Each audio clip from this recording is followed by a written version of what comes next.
Muy bien, pues muchas gracias. Muchísimas gracias de verdad a los organizadores de este ciclo. Nos hemos sentido muy bien acogidos en esta compañía y nada, no tengo sino palabras de sincero agradecimiento y de juntarnos aquí un viernes a estas horas, tanta gente. Tantos jóvenes también. Con tantos jóvenes y con tantas preguntas. Bien, lo que voy a presentaros hoy es una suerte de resumen de los primeros resultados de un proyecto particular que estoy llevando adelante en los últimos tiempos, ¿no? Digamos, lo último que estoy investigando, que se centra en las concepciones de la salud pública en el siglo XVIII en la monarquía hispánica. ¿Vale? Dentro de esta lógica que me he introducido, quería, a modo de observatorio, porque la salud pública puede ser algo muy amplio, a modo de observatorio, ver qué es lo que sucedía con la inoculación de las viruelas o la variolización. Después hablaremos un poco sobre lo que es esto en concreto, ¿no? Ya que estamos en unos ciclos de proyección atlántica, pues yo creo que, a pesar de centrarme yo en el caso, digamos, más cercano, en el caso de las provincias vascas, sí que creo que puede ser pertinente para poner un poco de contexto en toda esta situación, pues cruzar el Atlántico, viajar a Nueva España y ver este exvoto.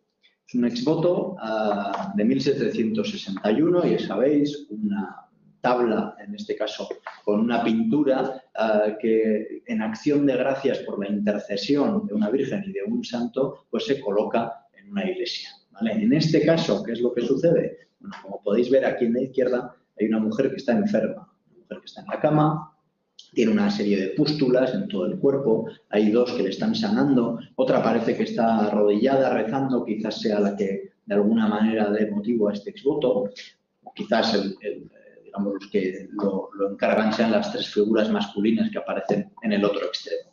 Bien, ¿a quién se dedica el exvoto? Pues a la Virgen y a un santo en concreto, que es San Sebastián.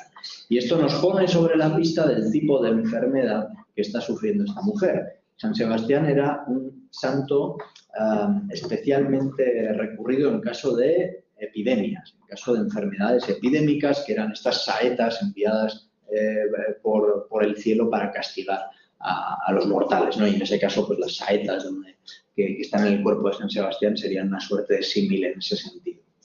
Con lo cual, la enfermedad que está padeciendo esta mujer es una enfermedad epidémica. San Sebastián se reconoce como el santo, digamos, pestífero por excelencia. La peste será la enfermedad epidémica que más atemorice a los europeos en el siglo XVI y en el siglo XVII, ¿vale? Por su mortalidad y por su morbilidad.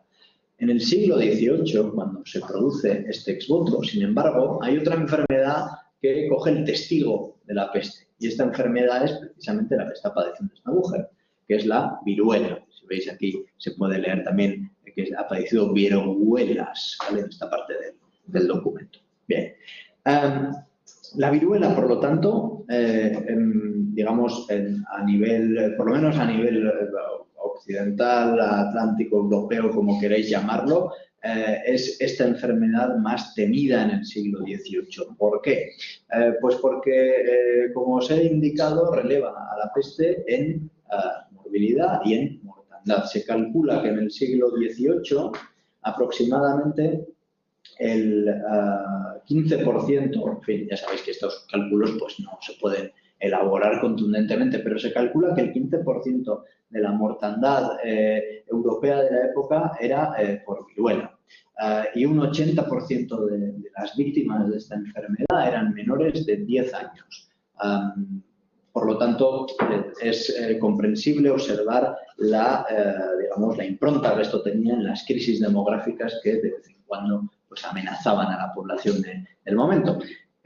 Digo que el 80% eran niños, y esto es algo bastante relevante, porque una vez que alguien pasaba la enfermedad quedaba inmunizado, con lo cual ya no se podía volver a pasar y las bolsas susceptibles de ser infectadas sería la población infantil con las consiguientes consecuencias demográficas, sociológicas, psicológicas que esto acarrearía.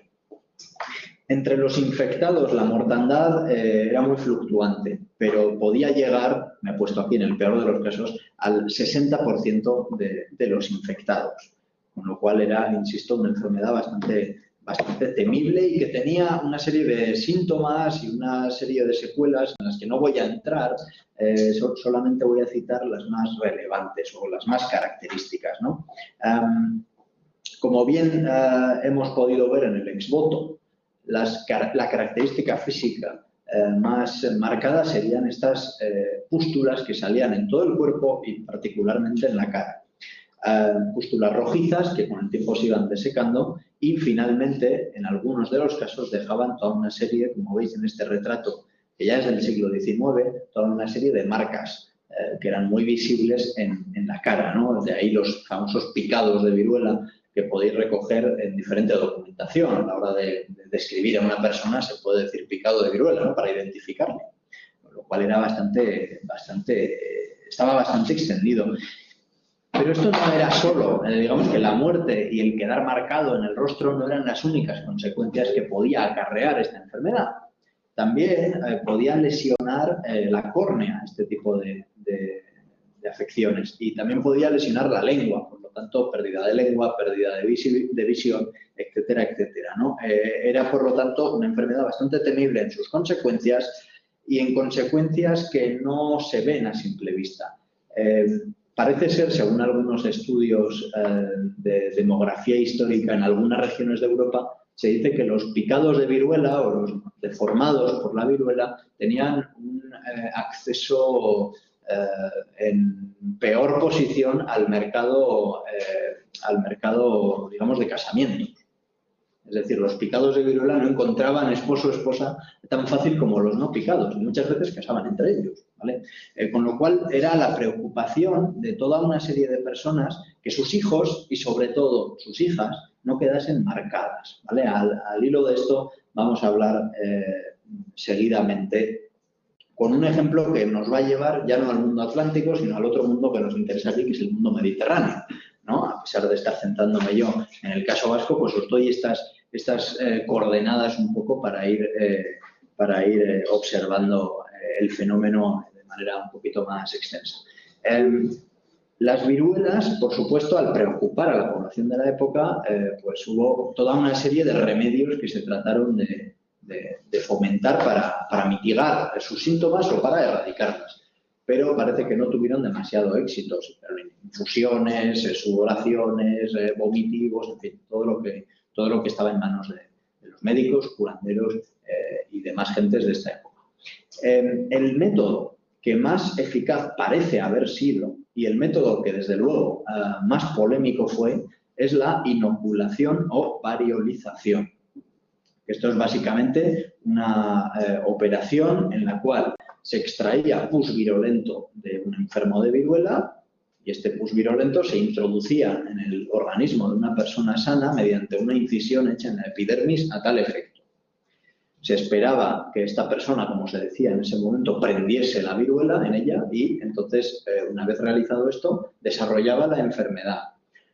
Se creía que desarrollaba la enfermedad de manera más atenuada y, por lo tanto, no tenía tantos peligros como aquellos que se infectarían naturalmente. Bien, entonces, el marco, digamos, general de esta inoculación o variolización son sinónimos. Bien, ¿cuándo se inventa esto? ¿Dónde se inventa esto? Pues vamos a esta esfera mediterránea para ver una leyenda. No todo de lo que se dice aquí es, digamos, no tanto del todo cierto, sino que se ha exagerado la importancia de estos hechos, ¿no? Bien, Estambul, comienzos del siglo XVIII y la embajada británica en dicha ciudad. La mujer del embajador, Lady Montagu, a la cual tenéis representada en esta imagen, descubre, por su deambular en la ciudad, que hay determinadas curanderas, algunos dicen que de Armenia, otros dicen que de los Balcanes, poco importa, que realizan esta operación que os he descrito en mujeres. Y la realizan en mujeres porque estas mujeres son las que después van a engrosar el harén del sultán. Y para que estas mujeres no quedasen desfiguradas y fuesen de la apetencia del propio sultán, pues le realizan esta operación, ¿vale? Este es el origen que se dice, que se atribuye a la operación de la inoculación en Europa tiempo después. Bien, Lady Montagu, viendo esta situación, decide operar a uno de sus hijos en Estambul.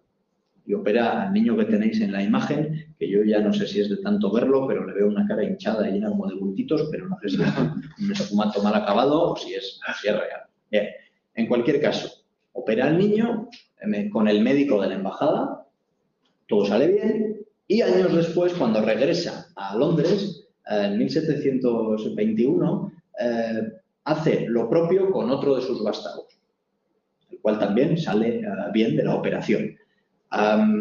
No me voy a meter en detalles, sería muy largo explicarlo, pero como podéis imaginar, una mujer como Lady Montagu tiene conexiones en las diferentes esferas aristocráticas de la sociedad londinense.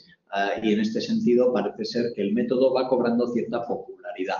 La parte de leyenda es que a Lady Montagu se le ha dado una agencia muy importante en todo esto, cuando en paralelo también hay tratados médicos circulando por Europa y, como luego veremos, había otros lugares aparte de Londres donde también se realizaba esta operación. Sea como fuere, la monarquía inglesa decide, finalmente, después de unos experimentos que pasan por hacer pruebas con presos, con huérfanos, decide inocular a sus propios hijos. La operación sale bien. ¿Bien? De esta situación se da que en el siglo XVIII la monarquía inglesa será de los primeros lugares donde se inocule a niños normalmente, ¿no? Digo que era algo legendario todo esto porque al mismo tiempo en Boston también se están realizando inoculaciones. Se están realizando inoculaciones precisamente en los barcos de esclavos. Porque lo que no quieren hacer los vendedores de esclavos es perder la mercancía que llevan, ¿vale? El motivo que hay detrás de esto sería inmunizar a los esclavos y que no hubiese un brote de viruela que diera al traste con sus, digamos, beneficios, ¿no? Con los beneficios que sacarían de lo mismo. En fin, rastrear concretamente quién fue el primero, la primera que inoculó, pues no tiene mucho sentido. Lo que sí me interesa es observar cómo a comienzos del siglo XVIII, frente a esta amenaza creciente de la viruela, encontramos un protagonismo creciente de la inoculación como remedio propuesto. Y en este sentido, además de que se realizan todas estas operaciones, se observa también toda una serie de debates en la esfera pública, toda una serie de escritos a favor, en contra de la inoculación, poniendo diferentes, argumentos, contrarrestando moral con eficacia, pensamientos, digamos, de índole teológico, con otros de índole, podríamos decir hoy en día, médico, etcétera, etcétera. En todas las monarquías de Europa se da este debate, en diferentes ritmos, en diferentes cronologías. Para el caso de la monarquía hispánica, ya vamos acotando un poco, ¿no?, el objeto de estudio, tenemos aquí una pequeña gráfica a raíz de la tesis de Duro Torrijos, que realizó un análisis sobre este tipo de estudios, en el cual podemos observar, podemos constatar cómo la segunda mitad del siglo XVIII será donde más proliferen este tipo de asuntos. Se ha solido decir incorrectamente que en la monarquía hispánica la inoculación estaba prohibida. Bien, no es que estuviese prohibida. En los diferentes órganos sanitarios de la monarquía, como el Protomedicato o la Real Academia de la Medicina, había diferentes personajes que contraponían diferentes opiniones. La discusión no era si inocular o no inocular. Se podía inocular. La discusión era cuándo inocular. Para los médicos que ocupaban estas instituciones, lo importante era inocular cuando existiese previamente una epidemia de viruela. Porque, como queda dicho, la viruela inoculada contagiaba. Y lo que temían ellos era que, a raíz de una inoculación mal realizada, se crease un brote de viruela cuando no existía anteriormente, ¿no? Bien, en cualquier caso, hay toda una serie de dictámenes del Protomedicato prohibiendo las inoculaciones en determinados contextos porque se querían realizar en momentos donde no hubiese tal epidemia, ¿no? De ahí lo que se ha solido indicar. Bien, estudiar discursos está muy bien, tiene su diversión y ver un poco la fluctuación de los mismos pues también es interesante. Ahora bien, lo que me interesa concretamente a mí es pasar, digamos, del discurso a un análisis de historia social o sociocultural, si lo preferís, ¿vale? Y lo que me interesaba sobre todo era observar quiénes eran aquellas personas que decidieron inocular a sus hijos y quiénes eran aquellos promotores de la inoculación. Mediante una lógica de historia social que entiendo que es clave para entender las teorías y prácticas científicas como con todo fundamento pues habéis trabajado en otros lugares, ¿no? Desde la historia de la ciencia, historia de la medicina, etc. Bien, ¿dónde encontrar esta información? Bueno, pues por fortuna alguna de estas publicaciones nos dan alguna pista. Y de hecho hay una que se suele citar como la paradigmática en este sentido, que es la de Timoteo Oskardam, que es un médico irlandés, un médico de los Reales Ejércitos, que va a realizar este tipo de operaciones. En esta obra de 1784 se ven, como veis ahí, un listado, ¿no? Un listado de nombres de niños inoculados, allá donde este médico estuviese destinado, en Galicia, en Madrid, en Algeciras, en Ceuta, ¿no? Lo podéis observar. Y también se observa la edad del niño y toda una serie de datos. Y el que más me interesa a mí, porque el niño en realidad es un niño, no decide si se inocula o no, la identidad del padre del niño. Y muchas veces, al lado de la identidad del padre, está también el cargo que ostenta el padre en el momento de encargar esta inoculación. Bien, yo quería hacer esto, pero para el caso vasco, ¿no? Quería ver si había o no unas constantes detrás de esto, y es que la historiografía ha solido apuntar, ha solido señalar que ilustración e inoculación van de la mano. Serían los ilustrados los que fomentarían la inoculación. El libro reciente de Michael Bennett, por ejemplo, así lo apuntaría para Europa y para Norteamérica. Bien, pues el resultado de esto sería tratar de reconstruir este listado que nos da Timoteo Oskardam, pero para un caso más concreto. Y luego veréis por qué el caso vasco, ¿no? ¿Qué fuentes he utilizado para esto? Claro, no tengo un listado como este, por desgracia. Las fuentes que he utilizado son, algunas sí que es verdad que se publicaron algunas noticias, como por ejemplo en la Gaceta de Madrid, en periódicos de la época, sí que hay algunas noticias sobre inoculaciones en diferentes territorios. Algunas es verdad que se publican en impreso, alguna pequeña noticia, pero la mayor parte de la información hay que extraerla de documentación de archivo. En realidad, si pensáis, todos los médicos eran también pequeños productores de archivos. Cualquier médico de la edad moderna tenía una serie de diarios y una serie de observaciones que recogía y que guardaba para después atender a toda una serie de pacientes. A veces, estos diarios y estas observaciones terminan, o fragmentos de los mismos, terminan publicándose, como en el caso de Oskardam. Otras muchas veces, toda esta información se ha perdido, ¿vale? Sí que hay una vía intermedia, no es todo publicar o desaparecer, sí que se envían cartas, por ejemplo, a pacientes, se envían cartas a colegas sobre cómo se ha tratado a determinada persona, ¿no? Y en ese sentido, pues hay diferentes documentos que nos pueden dar algún tipo de información. Bien, el resultado de estas búsquedas es esta tabla que, bueno, yo creo que se publicará semanas, quizás algún mes, en un libro que está ahora mismo en prensa, al que hemos titulado Modelos de vida, ¿no? En el cual pues voy a exponer precisamente esto que os estoy ofreciendo aquí ahora mismo. Bien, ¿por qué el caso vasco? ¿Y por qué salen estos nombres en este listado? Bueno, en 1771 hay una epidemia de viruela y en paralelo se produce en las 3 provincias vascas y sobre todo en el caso de la provincia de Guipúzcoa una campaña inoculadora bastante contundente. Digo bastante contundente en base a las coordenadas donde nos estamos manejando. En la monarquía hispánica apenas, bueno, podría llegar a decir que no hubo hasta el momento una campaña tan exitosa en cuanto a número de inoculados, si creemos los informes de los médicos. Se inocula a más de 1.200 niños. Y esto es bastante. Es decir, cuando Óscar Lan habla de sus inoculaciones, menciona que ha inoculado un puñado, 10, 15 en determinado año.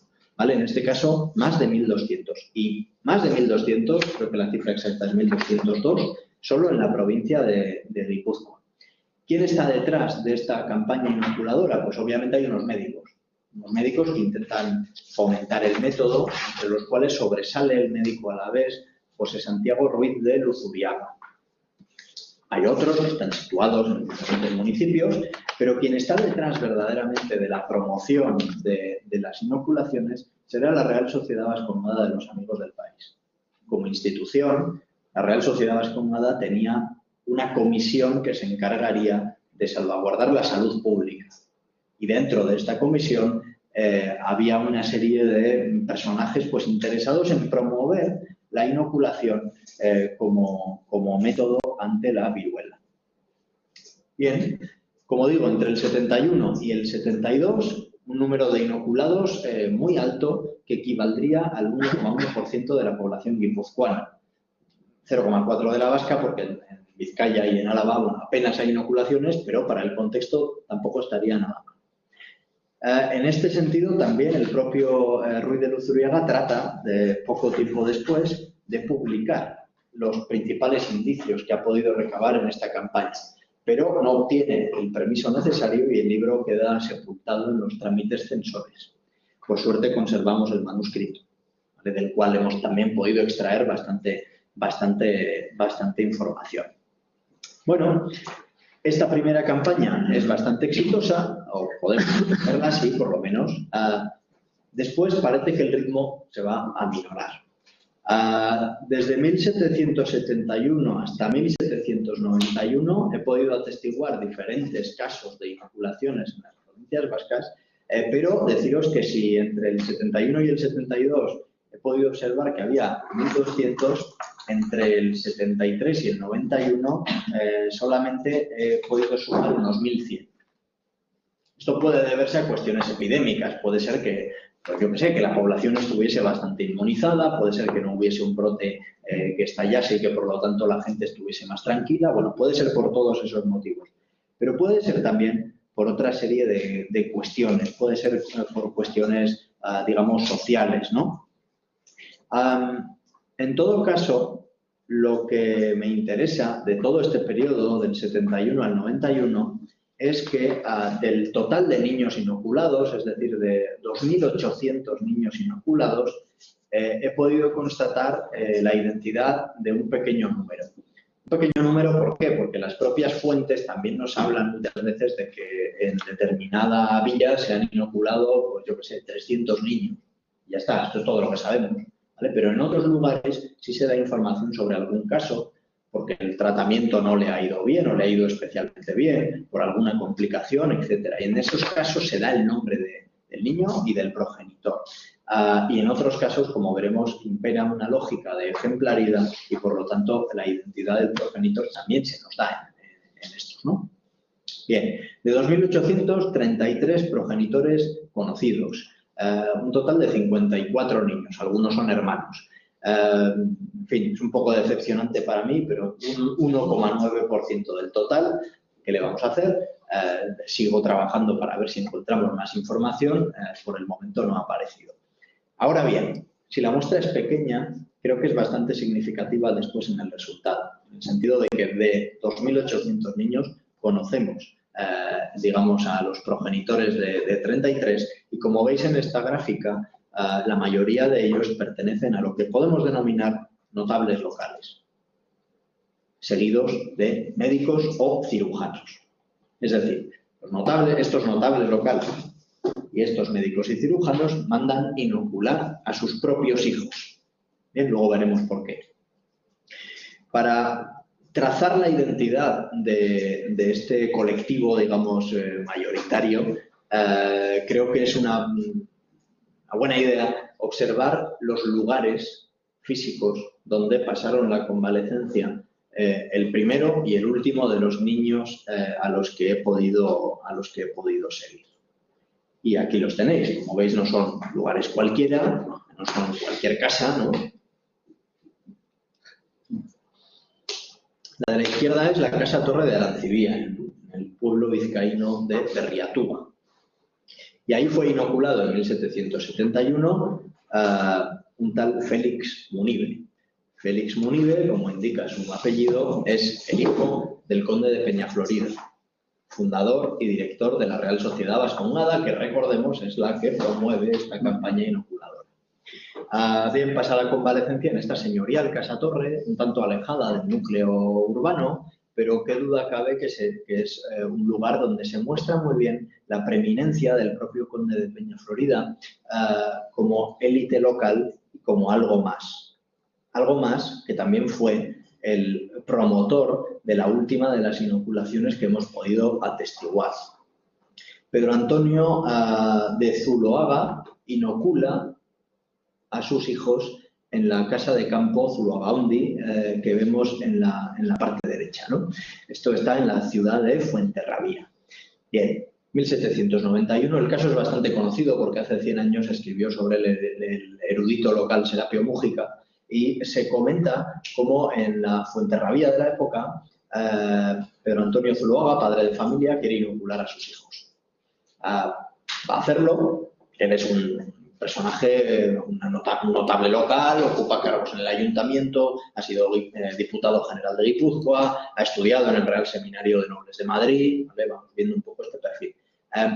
Y este personaje quiere inocular a sus hijos, esto llega a oídos del ayuntamiento. Y el ayuntamiento dice que esto puede poner en riesgo la salud pública y, por lo tanto, tenemos que elevar la consulta a una comisión de médicos, de jurisconsultos y de teólogos. Ellos van elaborando sus reflexiones de índole moral, de índole médico, de todo tipo de jurisprudencia al respecto, hasta que al final esto se eleva al Tribunal del Protomedicato, que dicta que no se puede hacer este tipo de operación porque pone en riesgo efectivamente, como el ayuntamiento había pensado, pues la salud pública. Bien, demasiado tarde porque Zuloaga ya ha inoculado a sus hijos en su casa. Lo ha hecho. Bien.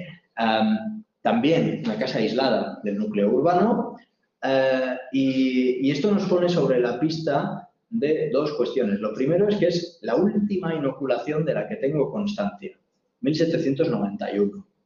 Pero es que todavía, hasta 1798, se va a promover la inoculación en la monarquía hispánica. De hecho, en 1798, el rey Carlos IV promueve la inoculación en sus propios hijos. Y dice que en los reales hospicios, todo aquel niño que así lo desease, tendría derecho a ser inoculado. Con tan mala suerte de que justo ese mismo año, un tal Edward Jenner descubre o de alguna manera comprueba la eficacia de otro método, que no es el de la inoculación, aunque se le parece que es el de la vacunación, que sería hacer la misma operación, pero en vez de ir de ser humano a ser humano, extraer este pus virulento de las pústulas de las vacas, que tenían una enfermedad similar a la viruela humana, pero que los humanos, al contraerla, pues también quedarían inmunes ante la viruela. Siendo además esta enfermedad mucho más leve, ¿no? para el ser humano. Bien, por lo tanto, tenemos aquí una serie de años donde no se nos da ninguna otra noticia sobre inoculaciones en las provincias vascas. ¿Qué ha pasado aquí? Pues no lo sé. En ello estamos. En 1791, de todos modos, me interesa atestiguar también que en otra institución tenemos una noticia anterior a la de las inoculaciones de Zuloaga, en paralelo, digamos, que es en el Real Seminario Patriótico de Vergara, creado por estos miembros de la Vascongada. Y ahí se dice que los seminaristas que así lo deseen pueden ser inoculados. El propio Zuloaga tiene familia que está estudiando en el Seminario Patriótico, tiene familia que son los dirigentes que están al frente del mismo. Está intentando Zuloaga trasplantar, digamos, un método que era corriente en determinados entornos a otro donde no lo era tanto? Bueno, es posible. Es posible porque estas élites locales no solo son élites locales, ¿no? Llevamos en la Universidad del País Vasco, el equipo liderado por José María Imizco lleva mucho tiempo analizando a estas élites vascas que crean la sociedad vascongada y los observa no solo como gente que ocupa puestos importantes en los ayuntamientos, en las provincias, sino que también están muy bien conectados con la corte, donde ocupan, además, engrosan toda una serie de oficios en el ejército, en la marina, en el episcopado, en el comercio transatlántico y un largo etcétera. Bien, con lo cual, insisto, no solamente estamos hablando de élites locales, sino también de élites que adoptarían de alguna manera, pongámosle todas las comillas que queramos, la ilustración en las tierras vascas. ¿Vale? Como élites locales, están interesados en promover la salud de los que tienen alrededor. Y quizás por ahí se pueda explicar que su clientela fuese más fácil de convencer para aceptar el método de la inoculación. Como élites imperiales, si podemos llamarles así, están interesados en ofrecerle al rey el servicio de que han fomentado la salud de un territorio de frontera clave para la monarquía.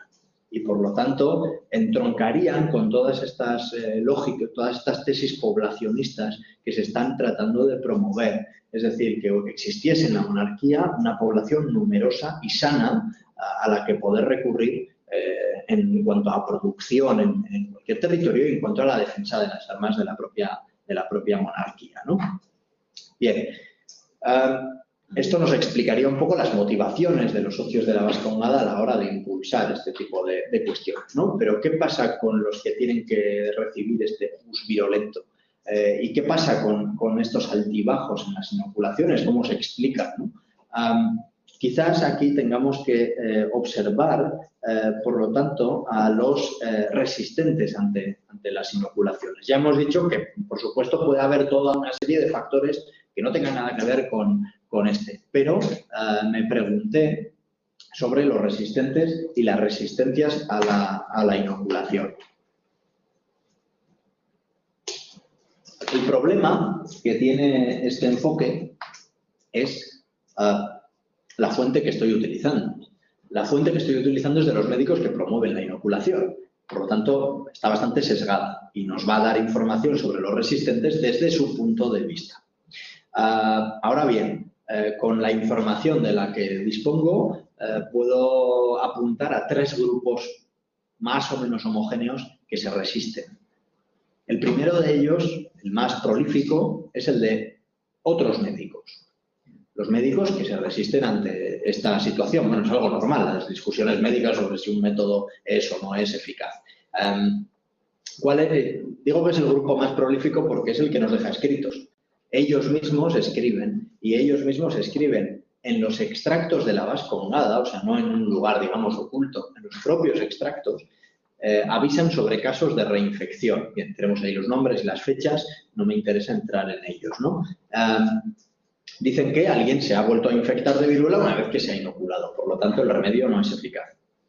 Bien. Y aplican toda una serie también de disquisiciones morales, teológicas, que también se suman un poco a esta ineficacia que se comenta. También hay incluso anónimos que parecen vincularse a uno de estos médicos. Hay un anónimo llamado Balanza de la Inoculación que parece correr, no sé si manuscrito o impreso, en alguna población, y también se alude en estos textos de médicos proinoculadores a rumores. Se dice que en algunos lugares se llega a afirmar que las inoculaciones tienen el terrible objetivo de matar a gente, ¿no? Entonces están promoviendo esto para exterminar a la población. Junto a los médicos tenemos otro colectivo que también se resiste ante la inoculación, que sería el de los eclesiásticos, ¿no? Del clero. Me he encontrado muy pocos testimonios directos, de hecho me he encontrado solo un testimonio directo de un sacerdote que se enfrenta a la inoculación. Este sacerdote es un cura de un pueblo alavés que escribió una visceral diatriba en contra de los médicos inoculadores que en ese momento estaban promoviendo la primera campaña, o que habían terminado, mejor dicho, de promover la primera campaña. Pero, lejos de lo que pudiéramos pensar, lo que dice en ese discurso nada tiene que ver ni con la moral ni con la teología. Son argumentos puramente, digamos, científicos, ¿vale? Dice que los médicos no han explicado por qué esto es exitoso. Dice que hace falta realizar más autopsias para observar los cuerpos de los fallecidos, qué es lo que no funcionaba. Dice que la epidemia de viruela que han inoculado era benigna y que, por lo tanto, esto es lo que ha hecho que no hubiese que lamentar más muertes. Solamente fallece en esta primera tanda de inoculaciones, solamente fallece un niño, que casualmente además es el hijo del médico promotor, porque se le inocula aparentemente a destiempo, ¿vale? El resto de digamos, posturas reacias a la inoculación por parte del clero nos vienen dadas en los textos médicos y son muy vagas. Nos dicen que los teólogos se oponen, nos dicen que el clero de tal territorio se opone, que quieren hablar mal de la inoculación desde el púlpito, pero no sabemos nada más, ¿vale? Probablemente habría algún tipo de discurso en este sentido, pero no nos ha llegado. El otro punto, el tercer punto de resistencia que se observa sería el de los sectores populares. Unos sectores populares que son tildados dentro de este discurso médico de supersticiosos, de inconstantes, de infantiles, ¿no? Dentro de una lógica bastante común en la época. Estos sectores populares, digamos, se dejan llevar por lo que otros hacen. Cuando, según los relatos de los médicos, al principio nadie quiere inocularse, pero después, cuando observan que el hijo del médico se ha inoculado, según un testimonio de la época, corren a porfía a inocularse rápidamente, ¿no? Y no atienden a nada, quieren que se inocule a toda la familia, incluso a niños enfermos, que los médicos desaconsejaban que se hiciese tal cosa, ¿no? Pues aún en esos casos lo hacen, y si no lo hace el médico, lo hacen ellos mismos, ¿vale? Es decir, son mostrados como personas muy inconstantes, muy infantiles en ese sentido. Por supuesto, lo que nos está dando, el que nos está dando esta imagen es el médico, que dentro de una lógica de reordenamiento de la figura de autoridad científica, pues está poniendo a los sectores populares en un lugar subordinado, ¿no? De los más supersticiosos, entre todos los supersticiosos, sobresalen las viejas. Las viejas son citadas una y otra vez. Se habla de remedios de vieja cuando se utilizan unos remedios que no concuerdan con la inoculación. Se habla de mujercilla ignorante, pero muy particularmente, insisto, mujeres de cierta edad, ¿no? Bien, estos son los resistentes. ¿Tuvieron tanto poder a la hora de desbancar a la inoculación? No lo sé. ¿Hubo otros remedios que los sectores amplios de la población promovieron en paralelo? Posiblemente. No nos han quedado suficientes muestras de ello. Lo que tenemos es estos altibajos en las campañas inoculadoras que, por supuesto, están muy lejos de ser completos, ¿no? Bien. Bueno, pues para ir concluyendo, vamos a hacer una serie de consideraciones finales recogiendo algunas de las cuestiones que se han comentado. La primera es continuar con esta reflexión, ¿no? Los límites, ¿cuáles son los límites del discurso médico para estudiar este tipo de cuestiones? Los médicos, muy al hilo de determinados discursos de la época, contraponen luz y oscuridad, contraponen modernidad y atraso, contraponen conocimiento y superstición, y por supuesto ellos siempre están en el lado luminoso de estas dicotomías, ¿no? Me interesa constatar, de todos modos, que gracias a su información tenemos, gracias a estos documentos que ellos producen, tenemos algunas informaciones de interés. Entre otras, cómo me interesaría también para un futuro observar la relación que puede haber entre inoculación y vacunación. Es decir, yo he frenado mi análisis ya, en algún punto hay que terminar las cosas en la inoculación, pero ¿qué pasa con la vacunación? Se da inmediatamente después y el método es muy similar. Y además observamos que aquellos normalmente que apoyan la inoculación pasan a apoyar la vacunación. Y es más, parece que una generación apoya una cosa y la siguiente apoya otra dentro de unas mismas familias y redes sociales.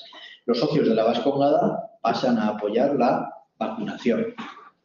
Quieren hacer que Jenner sea socio de la propia Vascongada, cosa que no se termina materializando. El hijo de Ruiz de Luzuriaga, del médico promotor de la campaña inoculadora, que será Ignacio María Ruiz de Luzuriaga, un médico excepcional en esa época, pasa a ser el principal promotor de la vacunación en España.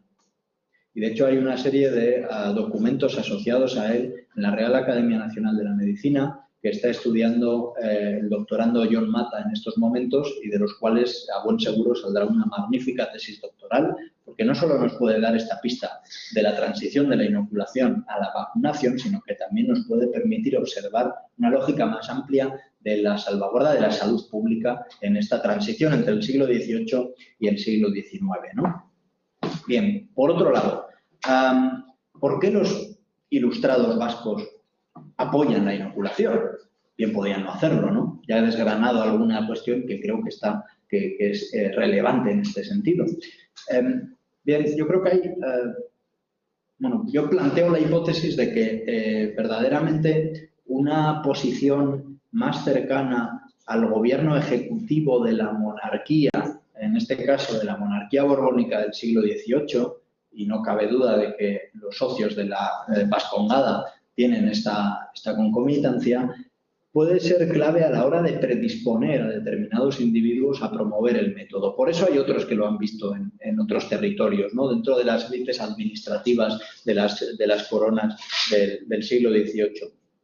Creo que la adscripción de estas élites al reformismo borbónico les hace más permeables a aceptar la inoculación de viruela como una reforma del cuerpo político o del conjunto de cuerpos, ¿no? que forman este cuerpo político. Y en este sentido estamos buscando también, digamos, o tengo como planes de futuro, mejor dicho, buscar también otro tipo de reformas que puedan completar esta que os estoy mostrando hoy. Pueden ser los proyectos de situar los cementerios fuera de los municipios, puede ser la llegada de agua corriente a determinados lugares o puede ser el proceso de sustitución de las parteras por los cirujanos comadrones. Esto lo está realizando en su tesis doctoral Leire Pérez y ya estamos observando dentro de los primeros resultados de esta investigación, estamos observando que algunos de los principales promotores de sustituir a mujeres, acordaros de estas mujeres ignorantes de la viruela, ¿no? A mujeres por cirujanos con formación reglada, parece que detrás de ello, insisto, hay gente de la Vascongada también. Bien, al hilo de esto último, creo que también se da, y creo que es interesante observar, una suerte de proceso de simbiosis. Un proceso de simbiosis entre médicos y élites ilustradas, ¿vale? Los médicos, y en menor medida, aunque también los cirujanos, ofrecen información, ofrecen estudios y los comparten en determinados entornos regidos por élites bajo el paraguas de la monarquía borbónica. Estoy hablando de la Real Sociedad Vascongada de los Amigos del País, pero también estoy hablando de la Real Academia Médica Matritense o también estoy hablando de los reales colegios de cirugía. En este caso, otros autores han mostrado cómo se da cierta transferencia de autoridad al participar en estas instituciones. Es decir, el rey da autoridad a estos médicos que están trabajando para estas instituciones, ¿vale? Y al mismo tiempo, como he dicho antes, estos médicos dan, digamos, estudio científico a las mismas en este proceso de simbiosis y fruto de este mismo proceso se observa cómo estos médicos se encumbran como figuras más prestigiosas de lo que habían sido anteriormente, ¿vale? Es otra hipótesis que queremos observar en la comprensión de la salud pública. Bien, dicho todo esto, quisiera también matizar este binomio ilustración-inoculación. Bastantes problemas tenemos con definir qué es la ilustración, pero bueno, dentro de este binomio ilustración-inoculación no todo es exacto, ¿no? Hay actitudes diferentes, incluso dentro de la propia Vascongada hemos visto que hay médicos a favor y en contra del método. Hay una serie de discusiones ahí. Y creo que puede ser más interesante entender esto fuera de una lógica dicotómica y tratar de observar, en el caso de la inoculación lo veo relativamente fácil, que sí, hay resistentes, gente que se resiste a la inoculación en cualquiera de sus formas. Hay gente que es impulsora, que impulsa la inoculación en cualquier contexto, pero también hay gente que podemos llamar, por llamarles de alguna manera, prudentes, que apoyan la inoculación, pero en determinado contexto.